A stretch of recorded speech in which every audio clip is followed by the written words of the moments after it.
pensez que Picasso a commencé en traçant 3 traits sur une feuille, au feeling, comme ça, à l'inspiration, vous vous trompez. Lui, comme beaucoup d'autres grands artistes, avait une maîtrise totale de l'art pictural. Il était capable, comme Dali par exemple, de reproduire n'importe quelle œuvre antérieure. En fait, il avait acquis une telle maîtrise, une telle technique, que c'est ce qui lui a permis, c'est ce qui leur a permis de dépasser les œuvres précédentes. On pourrait dire la même chose de beaucoup de grands écrivains. Proust a mis 20 ans à écrire La Recherche du temps perdu, et Flaubert réécrivait 20 fois la même page. On pourrait le dire aussi des grands chefs étoilés en gastronomie. Donc, qui dit art, dit technique. Mais la technique ne suffit pas. Sinon, les barrages des castors seraient de l'art. En tout cas, c'est ce que pense Emmanuel Kant en faisant un parallèle entre l'activité des hommes et celle des abeilles. Les hommes vont poser un acte volontaire. Ce sera le résultat d'une pensée libre et leur création répondra à une intention. C'est à peu près ainsi que Kant définit ce qu'est l'art. Il oppose donc cette activité humaine à une activité animale instinctive, comme par exemple le travail des abeilles quand elles construisent leurs alvéoles. L'objet produit par les abeilles a beau être magnifique, il ne relève pas d'une intention, mais plutôt d'un instinct. Les abeilles ne construisent pas de cathédrale, ni même d'avion ou de machine à café. Elles ne peuvent faire que ce pourquoi la nature les a programmées. Il n'y a donc pas de pensée libre derrière leur réalisation, et il n'y a donc pas art. On retrouve aussi chez Hegel l'importance de l'esprit, même si leurs conceptions diffèrent par ailleurs. Pour Hegel, le beau artistique est plus beau que le beau de la nature, parce qu'il est le produit de la pensée, d'une pensée libre. Si les productions de l'esprit sont supérieures, c'est parce qu'elles sont l'expression de l'homme qui prend conscience de lui-même en se contemplant lui-même et en imprimant sa marque sur le monde. Hegel donne l'exemple d'un enfant qui fait des ronds dans l'eau. Il écrit « Le petit garçon qui jette des pierres dans le torrent et admire les ronds qui se forment dans l'eau, admire en fait une œuvre où il bénéficie du spectacle de sa propre activité. » En fait, pour Hegel, tout homme agit sur le monde. Mais l'artiste, lui, le spiritualise. Enfin, Alain, philosophe du XXe, va caractériser l'activité de l'artiste en la comparant à celle de l'artisan. L'artisan est obligé de suivre un procédé prédéfini pour réaliser son travail. Imaginez que vous fassiez appel à un artisan pour refaire votre cuisine, que vous mettiez d'accord avec lui sur les travaux à faire et que, en arrivant chez vous, vous vous aperceviez qu'il a mis le carrelage au plafond et l'évier à 2 mètres de haut. Je pense que vous ne seriez pas très satisfait. L'autre différence entre l'artiste et l'artisan, c'est que l'artisan peut refaire 1 fois, 10 fois, 50 fois ce qu'il a conçu, mais pas l'artiste. Ou alors c'est une copie, mais c'est autre chose. Parce que, par définition, l'œuvre d'art est singulière. Elle l'est parce que, selon Alain justement, l'art déborde les règles. Là où l'artisan suit un procédé de réalisation prédéfini, ce qui fait qu'on peut reproduire ça indéfiniment, l'œuvre d'art, elle, n'est pas reproductible. Parce que, pour Alain, l'artiste fait son œuvre en la faisant en quelque sorte. C'est-à-dire que l'œuvre va naître au fur et à mesure de sa création. L'artiste, même s'il poursuit le beau, ne sait pas absolument avec quelles règles il va atteindre son objectif. Il peut à tout moment décider de modifier le teint de la peau de son sujet, déplacer une ombre, grossir un trait, etc. Donc là où l'artiste est libre de déborder les règles, l'artisan, lui, est contraint d'y obéir parce que l'objet qu'il produit a une fonction, et que, pour lui, création et fonction sont liées. Mais l'œuvre n'a pas d'autre fonction qu'elle-même, n'a pas d'autre utilité qu'elle-même. Qu'est-ce qui fait qu'une œuvre d'art est une œuvre ? C'est une question que le XXe siècle va beaucoup se poser. Pour Nelson Goodman, dans un livre de 1992 qui s'appelle « Manière de faire des mondes », il s'intéresse à la question « Quand y a-t-il art ?» Alors, pour lui, un objet peut être une œuvre d'art en certains moments, et pas à d'autres. Par exemple, une pierre sur un chemin n'est pas une œuvre d'art, mais la même pierre installée dans un musée peut le devenir. Pourquoi ? Parce qu'alors, cet objet, la pierre, fonctionne d'une certaine façon comme symbole.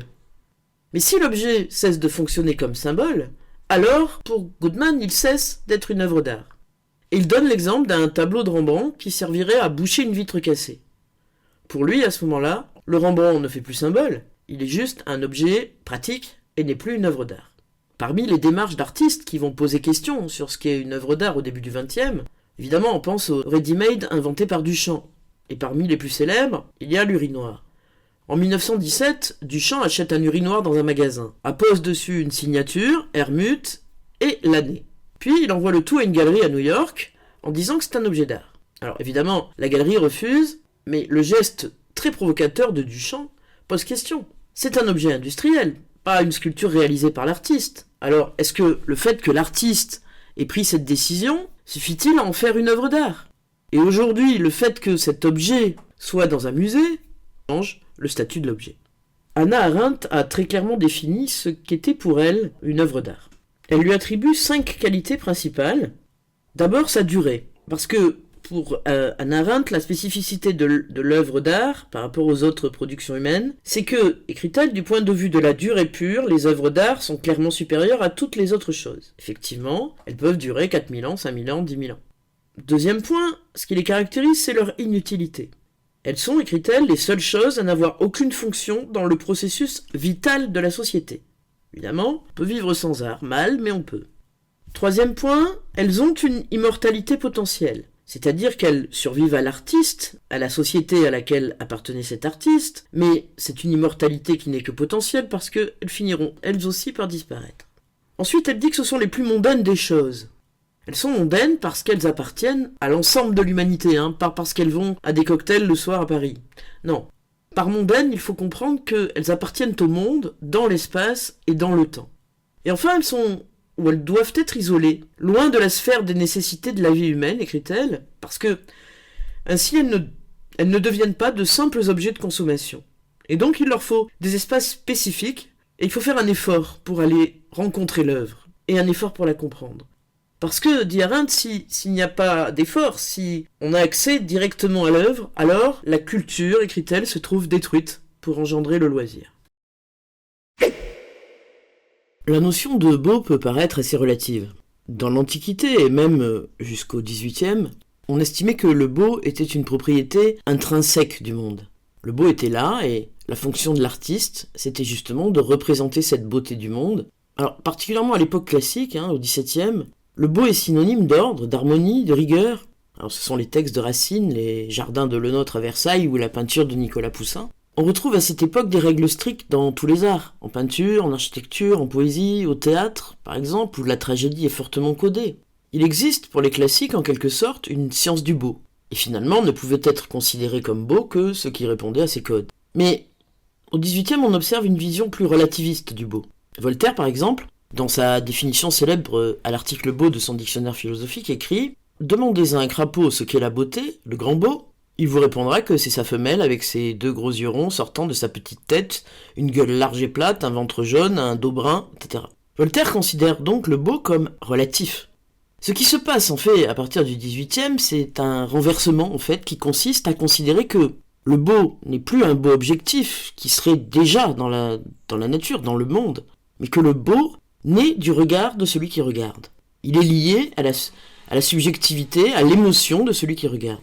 Alors cette nouvelle perception va évidemment modifier le statut de l'artiste, parce qu'il n'est plus alors un simple imitateur, il n'est plus là pour montrer la beauté du monde. C'est d'ailleurs à cette période qu'on fait une distinction entre art mécanique qui relève de l'exécution et arts libéraux qui relèvent de la création. Et c'est au XVIIIe, d'ailleurs, qu'Emmanuel Kant, dans Critique de la faculté de juger, va distinguer ce qu'il appelle le jugement de goût et l'agréable. L'agréable, c'est ce qui est en lien avec notre propre corps et nos sensations. Par exemple, si j'aime le chocolat, c'est agréable pour moi d'en manger. Mais ma sœur peut détester ça et je ne pourrais pas lui imposer d'aimer le chocolat ou lui prouver que le chocolat est bon. L'agréable est donc une satisfaction individuelle. C'est par exemple aussi regarder un tableau qui représente une belle maison et la trouver belle parce qu'on voudrait la posséder. Il y a donc un intérêt personnel dans l'agréable. Pour Kant, il en va tout autrement de la beauté, ce qu'il appelle le jugement de goût. Pour Emmanuel Kant, nous pouvons tous faire l'expérience de la beauté, parce que nous n'avons pas besoin pour cela de connaissances, de concepts. On ne peut pas dire pourquoi un coucher de soleil est beau, et pourtant la plupart des gens le pensent. C'est de l'ordre de l'intuition, c'est comme une évidence en fait. On ressent un sentiment d'harmonie avec le monde. Aussi, ce que dit Kant s'applique davantage à la beauté naturelle qu'à la beauté artistique. Cette satisfaction qu'on ressent devant la beauté est désintéressée. En ce sens, c'est une beauté libre, parce qu'elle ne répond à aucune règle. Aussi, Kant écrit « est beau, ce qui plaît universellement et sans concept ». Si l'agréable satisfait mes sensations et mon corps, le beau, lui, s'adresse à mon esprit. Mais c'est un esprit apaisé, comblé, dans lequel la raison et l'imagination ne s'affrontent plus. Devant le beau, nous ne cherchons pas à comprendre, nous ne pouvons pas comprendre. Mais nous ressentons un sentiment d'osmose avec le monde, et ça n'a rien à voir avec la connaissance. C'est la différence que Kant pose entre l'art et la science. Éprouver une émotion esthétique, c'est juger que telle chose est belle, en postulant que chacun, devant cet objet, doit ressentir une semblable satisfaction. C'est en ce sens que le beau pour Kant est universel. Toutefois, on ne peut ni expliquer, ni démontrer pourquoi c'est beau, et c'est pourquoi Kant parle d'universalité subjective. Mais ce sentiment du beau est fondamental chez Kant, puisque c'est par lui que nous pouvons faire l'expérience de notre liberté. Parce que, à travers l'émotion esthétique qui met en accord notre raison et notre imagination, on ne va plus regarder le monde comme une série de lois déterminées. Le 19e siècle, et plus encore le 20e, se libéreront de l'association du beau, du bien et du vrai sur laquelle reposait l'esthétique classique. C'est un héritage de la philosophie de Kant. L'art va affirmer désormais son autonomie par rapport à la morale publique, à l'idéologie dominante. Baudelaire, par exemple, pour qui le beau est toujours bizarre, voudra extraire la beauté du mal, comme Delacroix qu'il admire et dont le tableau La mort de Sardanapale fera scandale au salon de 1828. Au début du XXe, les dadaïstes, par exemple, veulent exister contre l'idée même de beau. Et les surréalistes inventeront une beauté nouvelle issue de l'inconscient, du rêve, de l'imaginaire, affirmant que la beauté sera convulsive ou ne sera pas. Ce qui va compter désormais, ce sera le caractère créateur, original, inédit, provocateur de l'œuvre, plus que sa beauté. Selon André Malraux, au milieu du XXe siècle, une œuvre d'art n'a plus à être belle, mais impressionnante. Surgit donc l'esthétique du laid, du repoussant, de l'odieux, de l'horrible. Le tout est de susciter une réaction, un intérêt. Par ailleurs, certaines œuvres demandent la participation même du spectateur. Il faut la créer soi-même, en partie. Comme par exemple le pénétrable sonore de Soto qu'il faut traverser pour qu'il produise une musique. On a aussi aujourd'hui des artistes transhumanistes comme Stellark qui en 2000 s'est fait greffer une troisième oreille sur le bras destinée à communiquer avec le reste du monde. La question est donc souvent aujourd'hui de savoir quand il y a art, plus que de savoir si l'art doit être beau.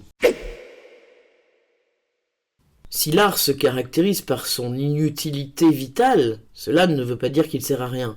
Et la question et fonction de l'art est centrale. Si on remonte à l'Antiquité, pour Platon, le but de la philosophie est de permettre à l'homme d'accéder à l'essence des choses, c'est-à-dire de connaître le vrai, le beau, le bien. C'est le but de la philosophie. Mais pour Platon, il existe deux mondes. Le monde sensible, qui est le monde des sens, celui dans lequel nous sommes, c'est-à-dire un monde trompeur. Je vous renvoie à l'allégorie de la caverne. Et le monde intelligible, qui est le monde des idées, celui de la vérité. C'est dans le monde intelligible que se trouvent les idées parfaites des choses. Et c'est à lui qu'il faut se référer, qu'il faut accéder. C'est le philosophe qui peut nous y conduire. Or, l'art est rattaché au sensible. Donc pour Platon, l'art est l'illusion d'une illusion. L'art nous ment, nous trompe, et donc va nous empêcher d'accéder à la vérité. Comment ? Il l'explique lui-même dans un extrait du livre 10 de la République, où il imagine un dialogue entre Socrate et Glaucon. Ce dialogue a pour thème 3 formes de lit. Le premier lit, c'est l'idée du lit, c'est-à-dire celui qui se trouve dans le monde intelligible, et c'est le lit absolu. C'est ce qui est tel qu'il est, le vrai, et il n'en existe qu'une seule forme. Le deuxième lit, c'est le lit de l'artisan. Le lit de l'artisan traduit tant bien que mal dans la matière ce qu'est le lit idéal. Il ressemble à l'idée du lit, en fait. Mais le lit de l'artisan garde encore un lien avec le lit parfait, avec l'essence du lit. Par contre, le lit de l'artiste, lui, il est ce qui paraît tel qu'il paraît. Parce que c'est une imitation de l'apparence du lit de l'artisan, qui est déjà lui-même une apparence. Donc, le lit de l'artiste n'a plus rien à voir avec l'essence du lit. On ne pourra donc atteindre l'idée du lit grâce au lit de l'artiste, parce qu'il veut faire passer le lit qui est peint pour le véritable lit. Résultat, la représentation du lit par l'artiste nous égare, elle nous trompe, elle nous éloigne de la vérité du lit, de son essence. C'est pour ça que l'artiste représente un danger, parce qu'il me fait croire que la vérité du lit, c'est ce qu'il me montre, alors que non, pas du tout. D'où le désir de Platon de chasser les artistes de la cité, et de voir dans l'art l'illusion d'une illusion, un mensonge. Aristote, qui est le contemporain de Platon puisqu'il a été son élève, lui ne voit pas dans l'imitation le signe d'une illusion ou d'une activité inférieure. Il considère plutôt que l'imitation est une tendance naturelle aux hommes, qui leur apporte le plaisir et la connaissance. Mais ce n'est pas juste imiter, parce qu'en réalité, ce qu'Aristote dit, c'est que pour imiter la nature, il faut lui être infidèle. Si on prend par exemple L'homme qui marche de Rodin, le mouvement ne se percevrait pas si Rodin n'avait pas triché. L'art est un mensonge qui dit la vérité. Ce n'est pas une pure copie, ça nécessite une idéalisation. Par ailleurs, pour Aristote, l'imitation est source de connaissance, elle procure du plaisir, et l'art en imitant nous permet de regarder ce qui serait insoutenable dans le réel et de s'instruire de manière plaisante. Pour des raisons différentes de celles de Platon, Hegel considérera au XIXe siècle que quand l'art se contente d'imiter, il est une caricature de la vie. Ce serait alors moins bien que ce qui existe déjà, et de surcroît, pour produire quelque chose qui serait inférieur à l'original. En cela, il est assez proche de l'argument de Platon. Ce n'est donc pas dans l'imitation que se trouve l'intérêt de l'œuvre. Ce qui fait son intérêt, c'est son passage par l'esprit. Et l'art est supérieur à la nature en ce qu'il la spiritualise. Il ne peut pas se contenter d'imiter. Ce qui caractérise l'œuvre, c'est qu'elle est donc un produit de l'esprit. Et par l'esprit, l'art va donner aux choses périssables une durée qu'elles n'ont pas dans la nature. Lui seul, écrit-il, permet de saisir dans l'insignifiance, l'imperceptible, le fugitif, ce qui donne sens. L'art le saisit et le fait ressortir d'une manière bien plus vive, plus pure et plus claire que cela ne peut se rencontrer dans les objets de la nature ou les faits de la vie réelle. L'art pour Hegel est donc capable d'exprimer l'idéal mieux que la nature. Ce qui fait que l'art est supérieur à la nature, car il la spiritualise. Et n'importe quelle œuvre de l'esprit, pour lui, est plus belle qu'une œuvre de la nature. Parce que il y a passage par la pensée et la liberté. À quoi vise l'art, sinon à nous montrer dans la nature et dans l'esprit, hors de nous et en nous, des choses qui ne frappaient pas explicitement nos sens et notre conscience, écrit Bergson dans La pensée et le mouvant en 1938. L'art va donc être pour lui révélateur au sens photographique du terme. Ce que dit Bergson, en fait, c'est que l'artiste va me permettre d'accéder à ce qui existe, mais que je ne perçois pas. L'art, écrit-il, est une extension des facultés de percevoir. L'artiste n'invente pas, il révèle ce qui est.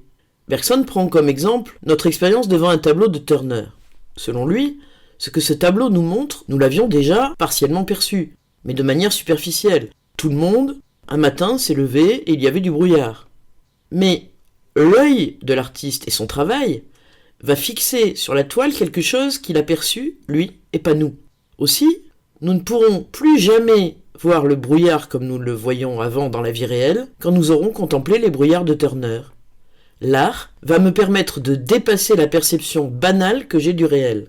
C'est en ce sens qu'il est un révélateur. Comment ? Comme pour une image photographique. Alors il s'agit évidemment de la photo argentique, pas de la photo numérique, puisqu'elle n'existait pas du temps de Bergson. Dans la photo argentique, il faut plonger la pellicule dans un bain chimique, dans un révélateur, pour que l'image apparaisse. Mais ce n'est pas le révélateur qui a créé l'image, elle existait déjà, mais elle n'était pas visible. Eh bien, il en est de même en art. L'artiste n'invente pas la réalité, mais il nous donne à voir ce qui nous est invisible et que lui voit. Cela est possible parce que l'artiste, contrairement à la plupart des individus, dont la perception est appauvrie par l'action, par le quotidien, l'artiste, pour Bergson, est un distrait, au sens où il est détaché de l'action, de l'intérêt. Un paysan ne va pas regarder les champs de blé comme Van Gogh les a vus. L'artiste est un contemplatif. De ce fait, sa perception du monde est désintéressée. Sa perception du réel est différente, ce qui lui permet de voir ce que nous ne voyons pas. Et comme l'écrivait Paul Klee, l'art n'imite pas le visible, il rend visible. Et ce qu'il rend visible, c'est certes le monde, ou la perception du monde d'un autre, d'un artiste, mais il y a dans cette perception quelque chose de suffisamment universel pour que je puisse découvrir quelque chose de moi et quelque chose du monde que je portais intuitivement, mais qui m'était inaccessible, et que l'œuvre me révèle. Ainsi, l'artiste ne fait pas exister arbitrairement sa réalité, il ne la crée pas, il ne se contente pas non plus de l'imiter, mais par contre, il me révèle une réalité préexistante auquel, sans lui, je n'avais pas accès. Si pour Bergson, l'artiste est un révélateur, pour Marcel Proust, l'auteur de La recherche du temps perdu, l'art est d'abord un enrichissement de ma perception du monde. Il démultiplie ma perception et m'ouvre à la pluralité du réel. Proust nous dit, grâce à l'art, au lieu de voir un seul monde, le nôtre, nous voyons le monde se démultiplier, et autant il y a d'artistes originaux, autant nous avons de mondes à notre disposition, plus différents les uns des autres que ceux qui roulent à l'infini. Mais surtout, l'artiste pour Proust est un traducteur de notre propre vie. Je m'apercevais, écrit-il, que ce livre essentiel, le seul livre vrai, un grand écrivain n'a pas, dans le sens courant, à l'inventer, puisqu'il existe déjà en chacun de nous, mais à le traduire. Le devoir et la tâche d'un écrivain sont ceux d'un traducteur. Pourquoi ? Parce que l'œuvre va nous permettre d'accéder à notre propre vie, de déchiffrer ce que nous vivons ou avons vécu, les effets de notre jalousie, de nos passions, de nos habitudes. En fait, l'art va défaire, en sens inverse, notre vie, pour retourner aux profondeurs de notre être, retourner à ce qui gît inconnu en nous. Et si la vraie vie c'est la littérature, ce qui peut aussi sembler paradoxal puisque la littérature relève de l'imaginaire, du fictif, c'est que la littérature, et l'art d'une manière générale, est l'expression de notre vie intérieure. L'écrivain est donc le traducteur de mes propres espaces intimes. L'engagement artistique est défini comme acte ou attitude de l'intellectuel, de l'artiste, qui, prenant conscience de son appartenance à la société et au monde, renonce à une position de simple spectateur et met sa pensée ou son art au service d'une cause. Mais vous vous souvenez que, pour Kant, l'art a sa fin en soi, qu'il est censé produire un plaisir désintéressé. Alors, comment pourrait-il être en même temps engagé, c'est-à-dire être un instrument à des fins autres qu'esthétiques ? Est-ce que l'artiste engagé sacrifie l'art pour des idées ou est-ce que l'art a le pouvoir, la capacité, voire même le devoir d'interroger fortement le monde et peut-être même de participer à sa transformation ? Dans ce que l'on appelle communément art engagé, il faudrait différencier au minimum l'art militant et l'art de propagande, ce qui n'est pas du tout la même chose, même si ça ne change pas le problème. En ce qui concerne l'art de propagande, l'art se met au service d'un pouvoir qui cherche à annihiler la pensée, à l'uniformiser, à la rendre conforme, voire fusionnelle avec celle de l'État. La propagande, c'est ce qui doit être propagé. L'art de la propagande est donc fait pour obtenir un assentiment et non pour développer l'esprit critique. En ce qui concerne l'art militant, expression qui est née pendant la Seconde Guerre mondiale, il correspond à une réaction par rapport à un ordre politique injuste et violent et s'associe forcément à l'idée de subversion. L'artiste militant défend des valeurs qui vont à l'encontre la plupart du temps de celle du pouvoir. Mais certains voient dans cet art militant une antithèse de l'art. Comme l'artiste de propagande, l'artiste militant serait alors accusé de réduire l'art à un message politique, et non plus à une démarche esthétique. Mais les deux ne sont pas incompatibles. Des œuvres militantes comme celle d'Otto Dix, par exemple, participent à la prise de conscience politique du spectateur.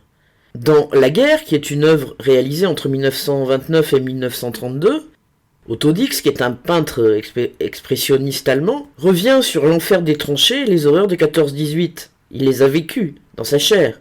Mais au-delà du témoignage, l'artiste prévient aussi des dangers du nationalisme qui grandit en Allemagne à cette époque, et rappelle les terribles souffrances qu'apporte la guerre. Et il avait raison, de surcroît. On retrouve cela aussi dans les autres arts, et notamment en littérature, par exemple, dans À l'Ouest, rien de nouveau, d'Éric Maria Remarque, à travers les désillusions d'un jeune Allemand qui se retrouve confronté à la guerre. L'art militant témoigne, certes, mais il prévient aussi donc. C'est le cas de la statue de Lorenzo Quinn, qui s'appelle Soutien et qui a été installée à Venise en 2017. Elle représente 2 gigantesques mains de 9 mètres de haut, émergeant d'un canal vénitien. L'artiste explique avoir voulu symboliser à la fois la force créatrice et destructrice de l'être humain. Il considère, selon ses propres mots, que c'est un message puissant pour dire qu'ensemble, nous avons les moyens d'agir pour freiner le changement climatique qui nous affecte.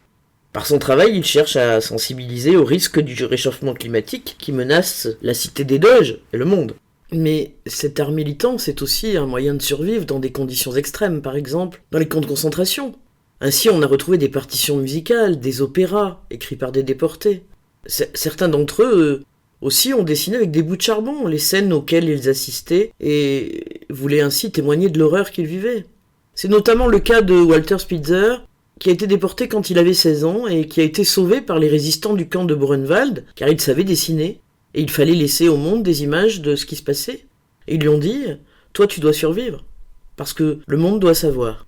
Enfin, les exemples sont infinis, dans tous les arts et à toutes les époques. Goya, Picasso, Sartre, Brecht, Basquiat, Camus, Banksy et tous les autres. En fait, l'artiste, quand il a l'opportunité de dire ou la possibilité de s'engager, doit le faire. Parce que dans certaines circonstances, c'est son devoir. Son engagement est un acte libre, comme toute création, parce que toute œuvre est à quelque degré engagée au sens où elle propose une certaine vision du monde et qu'elle donne forme et sens au réel, ainsi que l'écrit Benoît Denis. La question des rapports entre art et technique au XXe et au XXIe siècle, c'est d'abord la question de la place de l'art dans un monde redessiné par les techniques industrielles et la technologie, qui est venu bouleverser notre rapport au monde et aux autres. Et la question est de savoir comment les artistes parviennent à l'exprimer. L'autre question essentielle est de savoir comment le développement technique remet en cause les savoir-faire traditionnels. Jusqu'où technique et technologie modifient les pratiques artistiques. Baudelaire définissait ainsi la modernité. Elle est le transitoire, le fugitif, le contingent, la moitié de l'art, dont l'autre moitié est l'éternel et l'immuable. Quelle est la part de cet éternel et de cet immuable dans l'art d'aujourd'hui ? Au début du XXe siècle, le peintre Fernand Léger, qui était né à la fin du XIXe, va s'inspirer de la vie moderne et prôner un nouveau réalisme. Il met en avant la beauté plastique de la civilisation industrielle. Les figures humaines sont chez lui réduites à la géométrie, standardisée. Et pour lui, le contraste, la rupture et l'angle droit sont les notions qui déterminent l'esthétique des temps modernes. C'est à peu près à la même époque, vers 1925-27, qu'une œuvre du sculpteur Brancusi va créer une polémique. À l'époque, aux États-Unis, les œuvres ne payaient pas de droits de douane. Quand Brancusi expédie des pièces pour une exposition à New York, l'une d'elles va être considérée par la douane comme un objet technique, et non comme une œuvre d'art. Il s'agit de The Bird, une pièce de métal jaune, de forme mince et fuselée, qui mesure 1,35 m de haut et qui est polie comme un miroir sur toute sa surface. Et elle ressemble effectivement à un objet manufacturé. Les douaniers ont alors demandé une taxe au motif que cet objet ne ressemblait pas à une sculpture. L'affaire finira par un procès entre Brancusi et l'État américain, et la justice reconnaîtra finalement le statut d'œuvre d'art à cet objet. La justice a donc reconnu que la fonction de l'objet n'était qu'esthétique, et appartenait donc au monde de l'art. N'empêche, tout ce tohu-bohu montre bien que la frontière est désormais très ténue. Donc le XXe bouscule le statut de l'œuvre d'art. Si on a longtemps considéré que ce qui faisait la spécificité d'une œuvre, c'était son originalité, son unicité, au XXe siècle, l'art va remettre en question cette spécificité. Désormais, les œuvres d'art, comme les autres produits, peuvent être reproduites ou produites en série. C'est ce qu'illustre l'œuvre d'Andy Warhol, et plus généralement, de tout le mouvement pop art. Parce qu'ils utilisent la sérigraphie pour reproduire des photographies ou des dessins par dizaines, voire par centaines. Dès 1936, c'est-à-dire bien avant le mouvement pop art, le philosophe Walter Benjamin s'était intéressé à cette question de la reproduction des œuvres d'art dans un livre intitulé « L'œuvre d'art à l'époque de sa reproductibilité technique ». Il montre comment la reproduction technique ruine l'idée même d'authenticité de l'œuvre d'art, c'est-à-dire son caractère unique. Pour Benjamin, à l'époque de la reproductibilité technique, ce qui dépérit dans l'œuvre d'art, c'est ce qu'il appelle son aura, c'est-à-dire son caractère sacré. Pour lui, ce qui a toujours caractérisé l'œuvre d'art est son authenticité, son statut d'original. Un original, dit-il, c'est un objet physique unique et situé dans un lieu et un temps précis. Or, que se passe-t-il avec la reproduction ? Eh bien, elle transporte l'œuvre partout, dans les maisons, dans les écoles, etc. Et elle rapproche l'œuvre du spectateur. En s'intégrant à la culture de masse, l'œuvre d'art est donc désacralisée. De ce fait, la distinction entre art et technique n'apparaît plus si tranchée, puisque l'art a été en quelque sorte colonisé par la technique et semble perdre une part de sa dimension sacrée. Alors bien sûr, là on était en 1936, vous imaginez ce que pourrait écrire aujourd'hui Walter Benjamin. Parce que, évidemment, aujourd'hui, il y a aussi la question de l'intelligence artificielle, liée à l'activité artistique. Beaucoup s'en inquiètent. En octobre 2018, la toile Edmond de Bellamy a été la première œuvre réalisée par IA dont les enchères ont dépassé 400 000 $, dans une vente chez Christie's. La toile évoque un portrait dans le style du 19e, né grâce à un calcul dont la formule est inscrite en guise de signature sur la toile. En 2020, c'est Philippe Stark qui commercialise sa première chaise réalisée par l'intelligence artificielle. Selon le designer, on n'a donné à l'IA aucune info visuelle, mais seulement une consigne de dépenser un minimum de matière et d'énergie. Stark déclare à propos de cet objet qui a été donc créé par IA, « Venu d'ailleurs, un nouveau monde s'ouvre à nous, illimité ».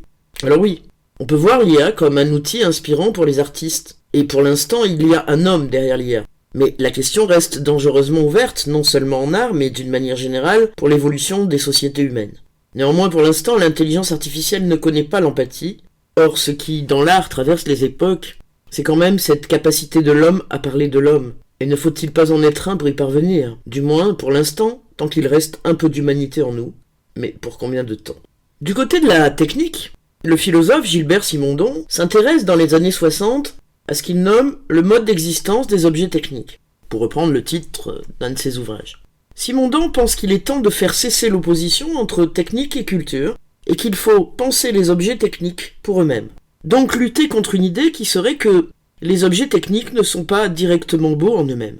La beauté propre de l'objet technique vient, pour Simondon, de l'insertion de l'objet dans un monde, soit géographique, soit humain, qui rencontre une émotion esthétique. Il donne l'exemple de la voilure d'un navire sur la mer, gonflé par le vent, ou bien le phare au bord du récif et pendant la tempête.